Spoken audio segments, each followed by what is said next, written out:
హల్లెలూయా. మన ప్రభు అయిన యేసుక్రీస్తు నామములో మీకు శుభములు. Good morning. దేవుని మహాకృప వలన ఈ వీకెండ్లోకి వచ్చేసాం. చూడండి ఎంత త్వరితముగా దినములు గడుచుచున్నాము. ఈరోజు శనివారం, మరలా రేపు ఆదివారం. రేపు ఆదివారం అంటే ఈ రోజు నుండే మాకైతే హడావిడి, ఎంతో ఆనందం, ఎంతో సిద్ధపాటు, ఎంతో ఎక్స్పెక్టేషన్స్. దేవుడు తన కార్యాలు ఎలా జరిగిస్తాడో ఆదివారం ఆయన ఆలయంలోనే ఆశ. చూడండి, ప్రతిరోజు నిద్ర మేల్కొనగానే ఏడుపు ముఖంతో ఏమైపోద్దో అనే భయంతో కాదు, ఈరోజు దేవుడు నాకు ఏ గొప్ప కార్యం చేయబోతున్నాడో, దేవుడు నాకు ఏ మేలు చేస్తాడో నేను చూడాలి, నా జీవితంలో ఏ అద్భుతం జరుగుతుందో చూడాలి అని మీరు ఎదురు చూస్తే అద్భుతాలు జరుగుతాయండి. అందుకే రండి, ఆయన వాక్యం ద్వారా మన యొక్క మనోనేత్రాలు తెరవడినట్లుగా, ఆయన అద్భుతాలు చూసినట్లుగా పరిశుద్ధాత్ముడు మనకు సహాయం చేస్తాడు. ప్రార్థన. పరిశుద్ధుడా, నీకు వందనములయ్యా. నిన్ను ప్రేమించిన వారి కొరకు నీవు దాచి ఉంచిన సిరులు ఎంతో గొప్పవని వినటమే కాదయ్యా, మేము చూచుటకు, అనుభవించుటకు, ఆనందించి నిన్ను స్తుతించుటకు సహాయం చేయు. క్రీస్తు నామములో అడుగుచున్నాము తండ్రి, ఆమేన్. ఏంటండి, ఎలా ఉన్నారండి? చెప్తున్నాను కదా, దేవుని దగ్గర నుంచి గొప్ప వాటిని ఎదురు చూస్తే మనకి గొప్పవి జరుగుతాయి. మనకున్న బలహీనతలనే తలంచుకుంటూ, లేక నిన్న జరిగిన సంగతుల గురించే ఆలోచించుకుంటూ, నిన్నలాగానే ఇవాళ కూడా జరుగుద్దేమో, నిన్న పొందిన అనుభవాలతోనే తృప్తి పొందుతూ కూర్చుంటే గొప్ప కార్యాలు మన కొరకు ప్రభు దాచి ఇచ్చిన విషయాలను మనం ఎరగలేం. ఈ లోకంలో మనం జీవిస్తున్నప్పుడు ఎన్నో ఉన్నా జ్ఞానం కావాలి. జ్ఞానం అంటే ఏంటండి? చూస్ చేసుకోవటం, అనేక విషయాల గురించి తెలుసుకోవటం జ్ఞానం కాదు. That is knowledge. ఒకవేళ మన తెలుగులో తెలివి అనొచ్చు. ఎన్నో విషయాల గురించిన అవగాహన కలిగి ఉండటం. కొంతమందికి బైబిల్ రిఫరెన్స్లు అన్నీ కడతావచ్చు. కొంతమంది ప్రపంచంలో ఉన్న దేశాలు ఎన్నో ఉన్నాయో తెలుసు, దేశంలో జరుగుతున్న గొప్ప కార్యాలు, లేక చరిత్ర తెలుసు, లేక దేశపు పోరాటాలు, దేశంలో ఉన్న, ప్రపంచంలో ఉన్న అన్ని విషయాలు తెలుసు. ఒక్కొక్క విషయంలో ఆడిదేరిపోయిన మాస్టర్స్ అయిపోతారు. బట్ అతి ముఖ్యమైనది ఏంటి? ఈ తెలుసుకున్న వాటిలో ఏది మనకు అవసరం, ఏది అవసరం లేదు అని చూస్ చేసుకుంటాం. చూడండి, అది జ్ఞానం, విచక్షణ జ్ఞానం. ఇది మంచి, ఇది చెడు, దీనివల్ల ప్రయోజనం ఉంది, దీనివల్ల నష్టం కలుగుతుంది. ఇది విశాల మార్గం, చూడటానికి ఆనందంగా ఉంది, కానీ దీని అంతం భయంకరమైన నరకం. ఇది ఇరుకు మార్గమే, వెళ్ళడానికి కష్టంగా ఉంది, కానీ దీనికి వెళ్ళగా వెళ్ళగా పరలోక రాజ్యానికి, మరింత గొప్ప దేశానికి, గొప్ప రాజ్యానికి ప్రభు మనల్ని చేరుస్తున్నాడనే జ్ఞానం కలిగి ఉండటం. కంటి ముందు ఉన్నదాన్ని చూసి తృప్తిపడటం కాదు, వాటి వెనక ఉన్న వాటిని గురించి ఆలోచించగలగటం. మెరిసేదంతా బంగారం కాదంటారు కదా. మనం అనేక సార్లు మోసపోతున్నాం జ్ఞానం లేని మూలాన. అనేక విషయాల్లో మోసపోతున్నాం. మనం జ్ఞానం లేని మూలాన మన చేతికి ఎంత సంపాదన వచ్చినా కూడా ఎప్పుడూ రుణాలే మిగులుతున్నాయి, కొదువులోనే ఉండిపోతున్నాం. మనం జ్ఞానం లేని మూలాన మనం మాట్లాడే మాటల వలన సహవాసాన్ని, ప్రేమను సంపాదించుకోవడానికి బదులు పోగొట్టుకుంటున్నాం. జ్ఞానం లేకపోతే ఈ లోకంలో బుద్ధిహీనతను కలిగిన వారు వారి జీవితంలో ఎప్పుడు అధోగతికి దిగజారిపోతూ ఉంటారు. జ్ఞానం కావాలి. ఎక్కడ దొరుకుతుంది జ్ఞానం? అమెరికా వెళ్ళి మాస్టర్స్ చేస్తే వస్తుందా? మరో దేశానికి వెళ్ళి అక్కడ అన్వేషణ చేస్తే దొరుకుతుందా? లేక మన పాత వేదాలన్నీ చదివితే జ్ఞానం వస్తుందా? పుస్తకాల జ్ఞానం కాదండి. It's not book knowledge. కేవలం థియాలజీ కాదు, దేవుడిని గురించి తెలుసుకుంటాం. చాలామంది థియాలజీ చదివాము, అని చెప్తుంటారు. మరి దేవునిని గురించి తెలుసుకోవటం వేరు, దేవునిని తెలుసుకున్నావా? ఒక శక్తిని గురించి నువ్వు ఎన్ని పుస్తకాలు చదివినా ఆ శక్తిని నువ్వు అనుభవించినప్పుడే దాని గొప్పతనాన్ని నువ్వు గుర్తించగలుగుతావు, దాని నిజత్వాన్ని, నిజ స్వరూపాన్ని నువ్వు గ్రహించగలుగుతావు. పొద్దున లేస్తే సాయంత్రం పడుకునే వరకు మనకు జ్ఞానం కావాలంటే, పూర్వకాలం అనేవాళ్ళు చదువుకున్నోడు అంటే కంటే చాకలోడే మేలని. మరి ఇప్పుడు చెప్తే ఎవరికి అర్థం కాదేమో కానీ వాషింగ్ మిషన్ నుంచి వచ్చేసాక ఇప్పుడు చాకలోడు లేరు, మనమే ఉతుక్కుంటున్నాం. పూర్వము పల్లెటూరులో ఒక చాకలోడు ఉండేవాడు, ఒకళ్ళు ఇద్దరు ఉంటారు, కొంతమంది ఉంటారు. వారు ఇంటింటికి వచ్చి ఉదయమే బట్టలన్నీ పోగు చేసుకొని ఊరు బయట చాకిరేవుకి వెళ్ళి అక్కడ ఏ చెరువులోనో కొలంలోనో వాటిని బాగా ఉడకబెట్టి కమ్ము పెట్టి దాన్ని బాగా బాది ఉతికి ఆరబెట్టి సాయంత్రానికి మళ్ళీ ఎవరింటికి వాళ్ళు వచ్చి ఎవరి బట్టలు వాళ్ళకి ఇచ్చేస్తారు. ఆ ఇంట్లో బట్టలు వేసేటప్పుడు ఇంటి ఇల్లాలు, ఇంటి యజమాను ఏం చేస్తాడంటే ఎన్ని చొక్కాలు, ఎన్ని ప్యాంట్లు, ఎన్ని దుప్పట్లు అని ఒక లిస్టు రాసుకుంటాడు. సాయంత్రం వచ్చాక లిస్టు ప్రకారం ఉన్నాయో లేవో చెక్ చేసుకుంటాడు. బట్ ఈ చాకలోడు ఏం చేస్తాడు, అన్నీ తీసుకెళ్ళి, ఆయన రాసుకోడు లిస్టు, అన్నీ తీసుకెళ్ళి ఒకటగా వేసి ఉడకబెట్టేస్తాడు, ఉతికేస్తాడు, ఆరబెట్టేస్తాడు. సాయంత్రం ఎవరివి వారికి తెచ్చి ఇచ్చేస్తాడు. ఎట్లా? ఆయన ఒక్కసారి ఆ వస్త్రాలు చూడగానే, ఇప్పట్లాగా బ్రాండెడ్ క్లోత్స్ కాదు కదండి, ఇప్పుడైతే ఆ బ్రాండ్ చూసి పోనా అనుకోవచ్చు, కానీ ఏముండవు, అన్నీ ఒకేలాగా ఉంటాయి. ఒకే రకం దుప్పట్లు ఉంటాయి, ఒకే రకం వస్త్రాలు ఉంటాయి, కానీ ఎవరిది ఏది, ఏ రంగు ఏంటి అని ఒక్కసారి చూస్తే దాన్ని గుర్తుపెట్టుకుంటాడు. అది జ్ఞానం. మీకుందా జ్ఞానం? జ్ఞానం లేని మూలనే ఇంట్లో గొడవలు వస్తున్నాయండి, జ్ఞానం లేని మూలనే మనకు సమస్యలు వస్తున్నాయండి, జ్ఞానం లేని మూలనే మనం దరిద్రతలు వెళ్ళిపోతున్నాం, జ్ఞానం లేని మూలనే మనం మూర్ఖపు పనులు చేసి అందులో చిక్కుబడిపోతున్నాం. బైబిల్ చెప్తుంది, అందుకని ఎవరికైనాను, యాకోబు పత్రిక 1వ అధ్యాయం 5వ వచనంలో, మీలో ఎవరికైనాను జ్ఞానము కొదువుగా ఉన్న యెడల దేవుని అడగవలెను, అప్పుడది అతనికి అనుగ్రహించబడను. జ్ఞానము నాకు లేదు అని అనుకుంటూ కూర్చుంటే కుదరదు. జ్ఞానము లేని యెడల పుస్తకాలు చదవమనలేదు, ఇతర దేశాలకు వెళ్ళమనలేదు, ఏంటేంటో చేయమనలేదు, కానీ దేవుడిని అడుగు. ఆ సొలొమోను అడిగాడు, ఏం కావాలయ్యా అంటే, నాకు జ్ఞాన వివేచము కలిగిన హృదయం దయచేయ్యా. నువ్వు సరైన దాన్ని అడిగావు కాబట్టి నువ్వు అడగకపోయినా ఐశ్వర్యము, నీకు పేరు ప్రఖ్యాతులు నేను ఇస్తున్నానని దేవుడు జ్ఞానాన్ని ఇస్తే, ఆ జ్ఞానం కలిగిన సొలొమోను రాజ్యాన్ని చక్కగా పరిపాలించగలిగాడు, సరైన నిర్ణయాలు చేయగలిగాడు. ఈ రోజున దేవుని జ్ఞానం కోసం మనం అడగకుండా మనుషుల జ్ఞానం కోసం, మనుషుల సలహాల కోసం, మనుషుల అనుభవాలను వాటికి పట్టుకొని వేలాడే వాళ్ళగా ఉంటున్నాం. బైబిల్ చెప్తుంది, జ్ఞానవంతురాలు తన ఇల్లు కట్టును.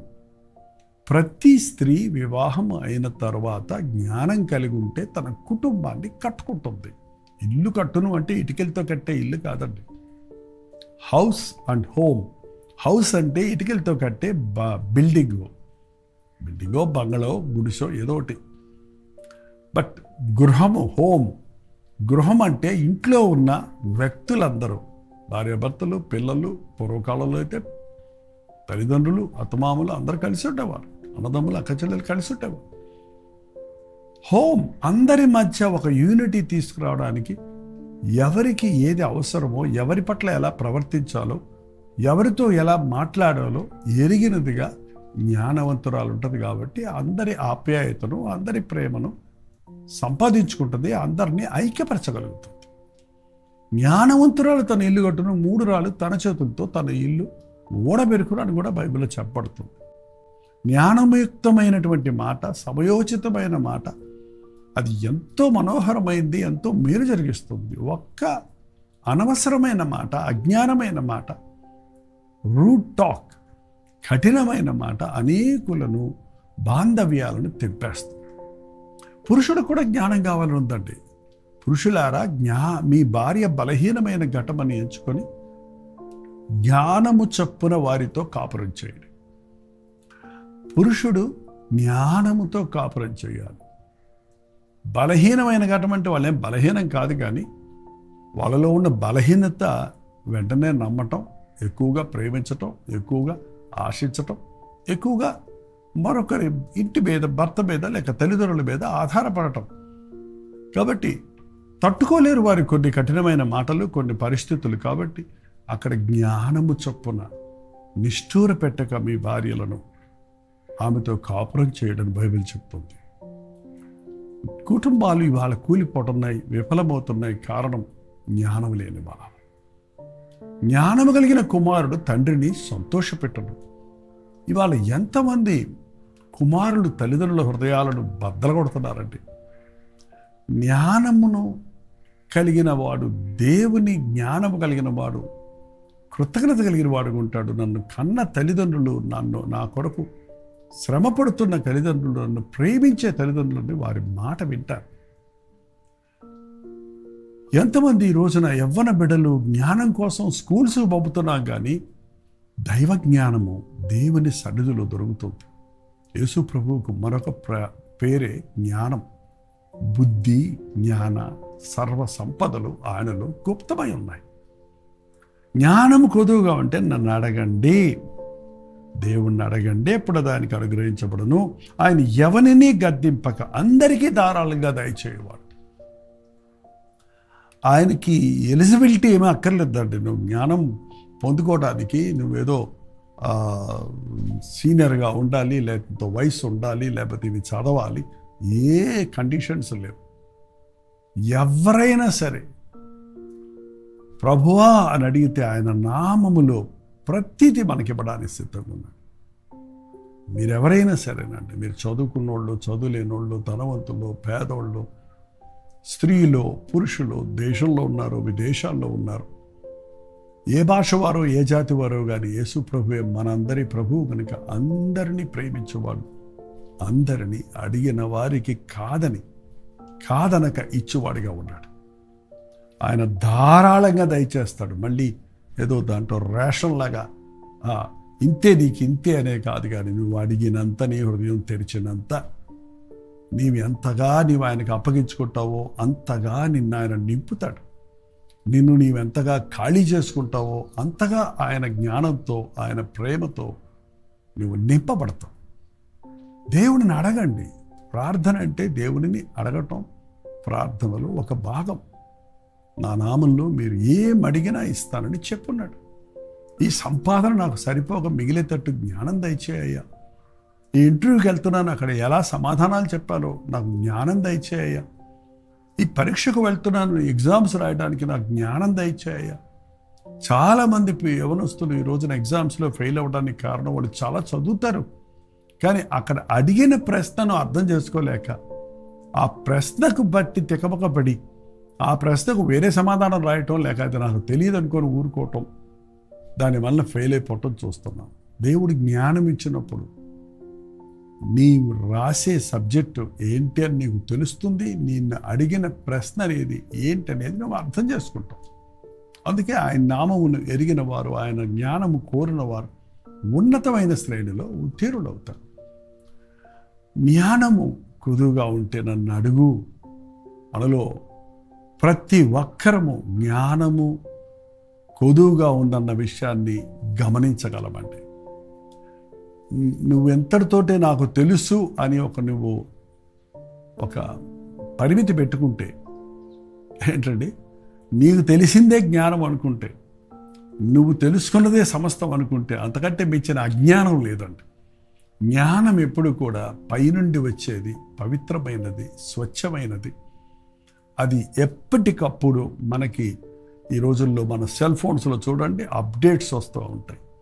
దేవుని జ్ఞానం ఆయా పరిస్థితులకు తగినట్లు, ఆయా సీజన్కు తగినట్లు, ఆయా స్థితిగతులకు తగినట్లు, ఆయా జనరేషన్స్కి తగినట్టుగా ఎప్పటికప్పుడు దేవుడు తన జ్ఞానంతో మనల్ని ఆయా పరిస్థితులు అర్థం చేసుకోవడానికి, ఆయా పరిస్థితుల్లో మెలకువగలిగి మెసలుకోవడానికి, జాగ్రత్త పడడానికి, శ్రేష్టమైన వాటిని ఎన్నుకోవడానికి సహాయపడుతుంది. కాబట్టి ఈ భయంకరమైన లోకంలో అన్నీ ఒకేలాగా ఉన్నాయండి. ఏది నిజమో ఏది కాదో, ఏది నిజమైన బోధో ఏది అబద్ధమైన బోధో ఎవరు ఏ కుట్ర పడుతున్నారో, ఎవరు మేలు చేస్తున్నారో, ఎవరు ఎలా ఉన్నారో, ఎవరు మన పట్ల ఎలా ప్రవర్తిస్తున్నారో అన్నది అది నటన, యథార్థత అనేది తెలుసుకోలేని పరిస్థితుల్లో అనేక విషయాల్లో మోసపోతున్నాం. జ్ఞానము కలిగిన వాడు కీడులో పడడు. జ్ఞానము కలిగిన వాడు దీవించబడతాడు. జ్ఞానము కలిగిన వాడు దేవుని అద్భుత కార్యాలను తన జీవితాల్లో చూడగలుగుతాడు. జ్ఞానము కుదువుకుంటే ప్రభువుని అడుగు, కానీ ఏమాత్రము సందేహించక అడగాలి. ఈ ప్రభు ఇస్తే ఇస్తాడు, లేకపోతే ఇంకొకటి ఆప్షన్ పెట్టుకొని అడుగుతారు కొంతమంది. ఊరికే ప్రభువుని కూడా ఒక సలహాదారుడిగా తీసుకుందాం అనుకుంటారు. అందుకని అటువంటి వారికి ఎటువంటి మేలు జరగదు. సందేహించే వాడికి ఏమి దొరకదని ప్రభు చెప్పాడు. అస్థిరుడిగా ఉన్నవాడికి ఏమి దొరకదని ప్రభు చెప్పాడు. ద్విమనస్కులను ప్రభు ద్వేషిస్తున్నారని ప్రభు చెప్పాడు. పూర్తిగా ప్రభు మీద నమ్మకం ఉంచి ఆయన చెప్పిన మాట ప్రకారంగా నడుచుకోవడానికి నిర్ణయించు. ఆయన సన్నిధిలో మోకరించి, ప్రభు నీ జ్ఞానము దయచేయి, ఈ రోజంతటిలో నేను నీ కొరకు జీవించినట్లు తప్పు అయిన వాటిని ఎన్నుకొనకుండా మేలైన వాటిని కోరుకున్నటకు, జరిగించుటకు, ప్రతి ఆలోచన నీ సన్నిధిలోనికి తెచ్చి జ్ఞానయుక్తమైన జీవితాన్ని జీవించుటకు నాకు సహాయం చేయమని అడుగుదామా? ప్రార్థన. పరిశుద్ధుడా, ప్రేమగల తండ్రి, నిజమేనా అయ్యా, ఈ అంచె దినములలో మనుషులు అజ్ఞానులుగా ఉన్నారు. అజ్ఞానుల వలె సమయాన్ని పోనిచ్చుకోక, సమయాన్ని జ్ఞానుల వలె సద్వినియోగపరుచుకుంటూ సహాయం చేయి. దుష్టత్వమును విడిచిపెట్టుటకు, నీతిని ప్రేమించుటకు సహాయం చేయవు. పైనుండి వచ్చు జ్ఞానం మాకు అవసరం అనేది ఎక్కడ మాకు దొరకదని యేసయ్య సన్నిధిలోనే మాకు దొరుకుతుందన్న విశ్వాసము దయచి, కుటుంబము విషయంలో వెనకబడుతున్నవారు, కుటుంబాన్ని కట్టుకోలేక సతమతమవుతున్నవారు, పరీక్షలు రాయలేక నిరుత్సాహపడుతున్నవారు, చదవలేక ముందుకు సాగుతున్నవారు, తప్పైన నిర్ణయాలు చేసి నష్టపోయి కూలబడిపోయి ఏం చేయలేకపోతారని దిగులు పడుతున్న వారు ఈ రోజున, దేవా నాకు జ్ఞానము దయచేవా అని నీ సన్నిధిలో మొరపెట్టుకుంటుండగా, ఎవరు ఎక్కడి నుండి ఏ మొర నీకు సన్నిధిలో చేరుతుందో వారి మొరలకు జవాబు దయచేయి. ఎవరెవరికి జ్ఞానము ఏ విషయంలో కావాలో అది ధారాళంగా ఇచ్చే ప్రభువా, నీ ఆత్మను మా మీద కుమ్మరించి నీ నామాన్ని మహిమపరిచే జీవితాలు మేము జీవించుటకు సహాయం చేయమని క్రీస్తు నామములో అడుగుచున్నాను తండ్రి. ఆమేన్. మన తండ్రి అయిన దేవుని యొక్క ప్రేమయు, కుమారుడైన క్రీస్తు యొక్క కృపయు, ఆదరణకర్త అయిన పరిశుద్ధాత్మ యొక్క సహవాసమును కూడి ఉన్న మనందరికీ ఇప్పుడును సదాకాలము తోడయుండును గాక. ఆమేన్.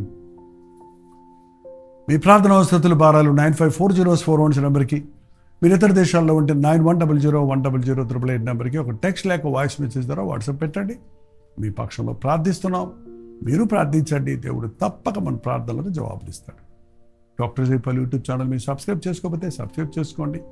మీ పేరు, ఊరు లైక్ చాట్లోకి వచ్చి టైప్ చేయండి. లైక్ చేయటం, షేర్ చేయటం మర్చిపోకండి. దేవుని మహాకృప వలన గత 20 సంవత్సరాలుగా టెలివిజన్ ప్రోగ్రామ్స్ను కంటిన్యూ చేస్తున్నాం. తెలుగు, తమిళ, హిందీ, మలయాళం, బెంగాలీ, ఒరియా భాషల్లో ప్రసారమవుతున్న ఈ 6 భాషలలో ప్రసారమవుతున్న ఈ టీవీ ప్రోగ్రామ్స్ అన్నీ అనేకులకు ఆశీర్వాదకరంగా ఉన్నట్లు ప్రార్థించండి. మీరు వీక్షించండి. వివరాలు కావాలంటే www.jaipal.org అనే వెబ్సైట్ మీరు దర్శించండి. అంతేకాదు ఈ టీవీ పరిచయం భారభరితమైనది. ఈ పరిచయంలో మీరు కూడా పాలిభాగస్తులు అవ్వాలంటే, మీ విరాళాలు, కానుకలు పంపాలంటే ఇదిగో మీ కొరకు బ్యాంక్ అకౌంట్ నెంబరు ఇవ్వబడుతుంది. లేకపోతే మీరు వెబ్సైట్లోకి వెళ్ళి డీటెయిల్స్ తెలుసుకోవచ్చు. లేదా 8939393939 నెంబర్ మీరు కాల్ చేస్తే వివరాలు మీకు తెలియజేయబడతాయి. దేవుడు మాకిచ్చే ఆశీర్వాదాలు మీరు కూడా పొందినట్లు, మీరు కూడా ఈ పరిచయంలో పాలిభాగస్తులు అవ్వాలని మీకోసం మేము ప్రార్థిస్తున్నాం. మా కోసం మీరు ప్రార్థించండి. మరి ప్రభుత్వమైతే మధ్యాహ్నం 3 గంటలకు హెచ్చరిక, అలాగే రాత్రి 9 గంటలకి కల్వరి ప్రతి దొడిలో మళ్ళీ కలుసుకుంటాం. అంతవరకు దేవుని మహాకృప మీ తోడైనది కాక.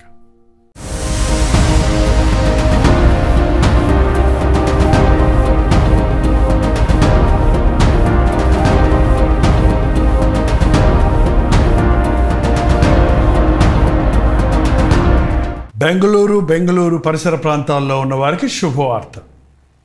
ప్రభుత్వమైతే జూన్ 17వ తారీఖున 1 డే గెట్ టుగెదర్ను బెంగళూరులో ఏర్పాటు చేస్తున్నాం. మిమ్మల్ని వ్యక్తిగతంగా చూడడానికి, మీకోసం ప్రార్థించడానికి, దేవుని వాక్యాన్ని అందించడానికి బెంగళూరు వస్తున్నాం.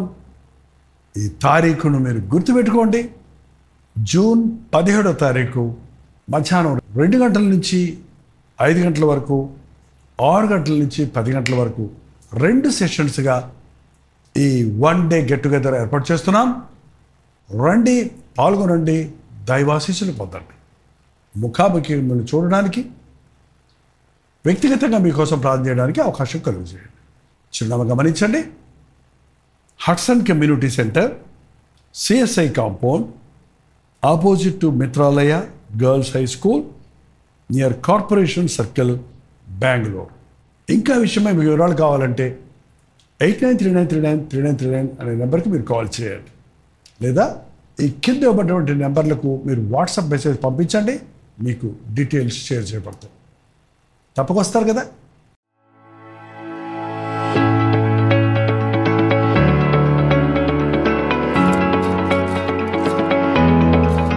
హల్లెలూయా. ప్రభు చిత్తమైతే జూన్ 18వ తారీఖున ఒక 1 డే గెట్ టుగెదర్ను విజయవాడలో చాలా కాలం తర్వాత మీ కొరకు ఏర్పాటు చేస్తున్నాం. ఎన్నో సంవత్సరాలు అక్కడ గెట్ టుగెదర్లు పెట్టాం. మీరందరూ బలపడ్డారు, దీవించబడ్డారు, ఆయా సంఘాల్లో సాక్షులుగా సాగుతున్నారు. అనుదినము సోషల్ మీడియా ద్వారా బలపడుతున్నామని తెలియజేస్తున్నారు. మిమ్మల్ని వ్యక్తిగతంగా చూస్తానికి, మీ కొరకు ప్రార్థించడానికి, ప్రభువును స్తుతించడానికి ఈ యొక్క 1 డే కూడా కాదండి, 1 మీటింగ్ జూన్ 18వ తారీఖు సాయంకాలం 4 గంటల నుంచి 10 o'clock వరకు ఒకే సెషన్గా ఏర్పాటు చేస్తున్నాం. రాగలిగిన వాళ్ళందరూ రండి, ఈ పరిచయంలో పాల్గొనండి.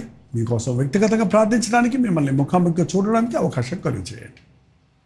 చిరునామా గమనించండి. The venue convention hall near new government hospital, NTR colony, Vijayawada. ఇంకా విషయమై మీకు వివరాలు కావాలంటే ఈ క్రింద ఇవ్వబడినటువంటి ఫోన్ నెంబర్కి మీరు కాల్ చేయండి. మీకు లొకేషన్ షేర్ చేస్తాను. తప్పకొస్తారు కదా. మీరు వెల్లుడి, మీరు వెల్లుడి, మీరు వెల్లుడి, మీరు వెల్లుడి అని ప్రభు యేసు సెలవిచ్చెను. సర్వలోకముకు సువార్తనందించుడి. హల్లెలూయా. తణుకు పరిసర ప్రాంతాల్లో ఉన్న వారికి శుభవార్త. తణుకులో ఒక గెట్ టుగెదర్ ఏర్పాటు చేయడానికి మీలో అనేకులు ఎప్పటి నుంచి అడుగుతున్నారు. ప్రభు చిత్తములో ప్రార్థించి ఇదిగో జూన్ 19వ తారీఖు బుధవారం మధ్యాహ్నం 2 గంటల నుంచి 5 గంటల వరకు, 6 గంటల నుంచి 10 గంటల వరకు 2 సెషన్స్గా ఈ 1 day get together BVR function హాల్లో ఏర్పాటు చేస్తున్నాం. చిరునామా గమనించండి. బీవీ రావు ఫంక్షన్ హాల్, నెక్ function hall, opposite to D Mart, bypass road, Tanuku. ఇంకా విషయమే మీకు వివరాలు కావాలంటే 8939393939 అనే నెంబర్కి మీరు కాల్ చేయొచ్చు. క్రింద ఇవ్వబడినటువంటి వాట్సాప్ నెంబర్లకు మీరు వాట్సాప్ మెసేజ్ పెట్టచ్చు. లేదా ఈ క్యూఆర్ కోడ్ స్కాన్ చేసుకోవచ్చు. తప్పకొస్తారు కదా. సర్వలోకముకు సువార్తనందించుడి. సర్వ సృష్టికి యేసుని ప్రకటించుడి. ఉదయ